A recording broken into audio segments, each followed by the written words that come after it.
In this video, we're going to study home mortgages, and the calculations for a home mortgage are very similar to the ones we did for car loan payments because they're fixed installment loans. So we use that same formula. This question that I work here is going to demonstrate a little bit more complex example because it has some extras added on, such as closing costs and points. So we're going to calculate that for both of these, but with this being a more difficult example, it should show you every possible example you'll work otherwise. So let's look at mortgage A. It's a 30-year fixed mortgage with 7.25% interest at closing cost of $2,701 point. So let's figure that out. So I brought the formula down so we can fill it in. So the principal amount of this mortgage is $125,000 times R over N. R in this case is 0.0725 divided by, and with mortgages we compound monthly. For any mortgage payment is always monthly, so we do N is 12. And then we're going to divide by parentheses 1 minus another parentheses 1 plus 0.0725 divided by N, again, which is 12. We're going to raise that to the negative 12 times, and then the mortgage for this is a 30-year fix, so we're going to do that 30 times. So let's find out what the payment is. So you see I put it here in the calculator. Just want to emphasize a few things.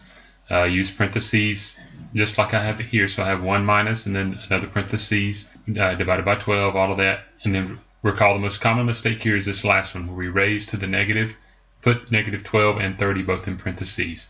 So we get $852.72. And so now I've written out the calculation for the payment for mortgage B. Notice everything else is the same. It does have different points here. We'll talk about points later. Points is a one-time charge, as we'll talk about in a minute. But the numbers are the exact same except for that number in red that changes to 0.0525.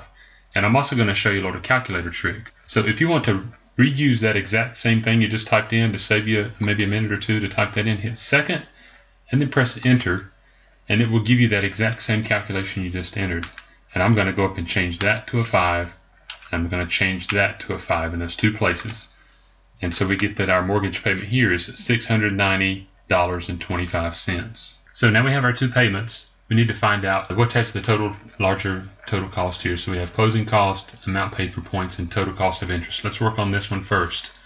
So if you have $852.72 as your house payment, you're going to do that for every month for 30 years. So you're going to multiply that number times 12 times 30 or times 360. And so we get $306,979.20.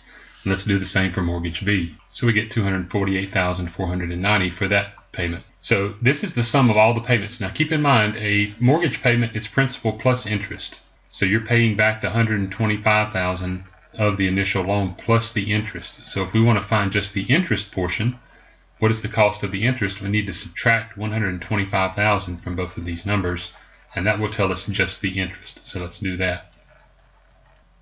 So this number here is just the interest paid on the loan. So that's one of our expenses that we have to pay. Now the second thing we need to pay is the closing costs. So for those not familiar with what closing costs are, these are expenses by the bank and by the government and various people who get involved in the real estate transaction. So you pay title fees, you pay taxes to the government, you pay a lot of different costs and closing costs. There's so many things here that you get charged for. I can't really even name them all, but inspections, surveys, all these different things get done. For these two loans, the cost is the same. So honestly, you could just not include this amount because it's going to increase the overall cost by the same amount, but there is no difference. Since we want to know the difference between the cost of these two mortgages, this is not going to change the final calculation to add these in, but I will add them in so we can see the total cost. So now there's the closing cost added in, and the final expense we have is what is called points. So the way a point works is that it is an amount that you pay at the beginning of a mortgage, and typically the purpose of a point is to give you a lower rate, and that's exactly what's happened here. The bank is charging 1 point for this mortgage at 7.25%, but they're charging 3 points for this mortgage at 5.25%. This is a very common thing that banks do. And a point is a percentage that you pay of the original mortgage at the beginning of the transaction. And by doing so, by taking more of your money up front, they give you a lower rate, which saves you money over the term of the loan. So let's go down and find our points. So mortgage A here has 1 point, so you'll take 1%, and again, it's of the original amount of the mortgage, which is $125,000. So 1% of $125,000 is actually a very easy number to do, just to eliminate 2 of the zeros. So we have 1 point there, and on this one we have 3 points, And so 3% of 125,000 is $37.50.